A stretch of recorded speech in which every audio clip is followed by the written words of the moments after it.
भीमातीरनिवासाय पंढरीपुरवासिने पांडुरंग प्रकाशाय विठ्ठलाय नमो नमः.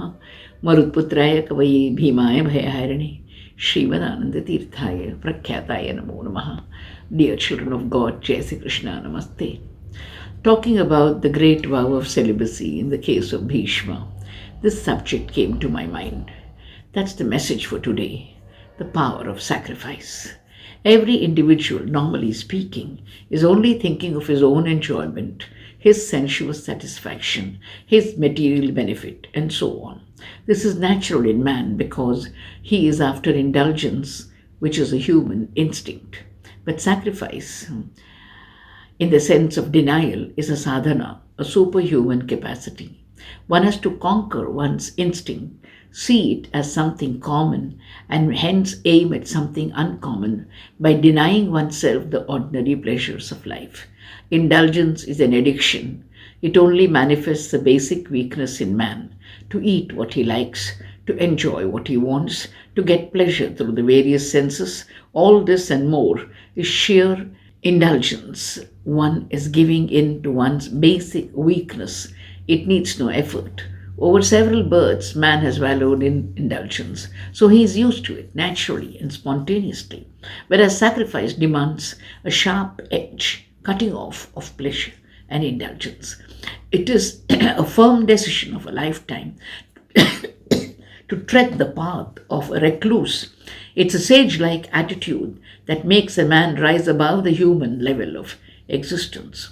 Indulgence satisfies, or at least tries to satisfy oneself, one's sense organs, one's bodily needs, mind's desires. It is there in one and all. Only the chosen few choose sacrifice as a path of life. Sacrifice pleases God, who gave through scriptures the way of denial, the method to regulate our wants and needs, the need to rise above the mediocre, the possibility to divinize oneself by his way of life. Sacrifice brings us closer to the Lord, who is our soul's well-wisher. Dear devotee, indulgence is like falling into a well. One goes deeper and deeper, unable to rise from the depth of sensuous indulgence. It's basically a lowering of oneself. Man was born vertical, as a Mahatma put it, to rise heaven high. Whereas sacrifice elevates man in the eyes of the world, in his own eyes, and of course in the eyes of his maker, Krishna, who said, Uddharet Atmana Atmanam. This was the timely warning of the Gita, which teaches us the art of living. Sacrifice has three significant benefits. First of all, it proves that man has his own inner strength to control his mind. Indulgence proves that the mind controls our life. Sacrifice proves that our soul has taken over and the mind is now a tool of a wise master who has a long-term plan for eternal peace and joy.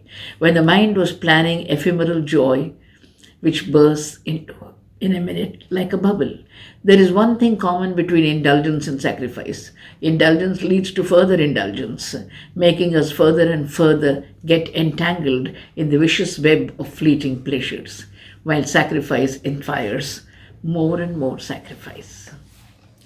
It gives a further exercise of sacrifice. It grows into it, proving that man has within himself a valley of wisdom from where noble thoughts arise, leading him to heavenly heights. The strange thing about sacrifice is that it gives man both material and spiritual benefaction.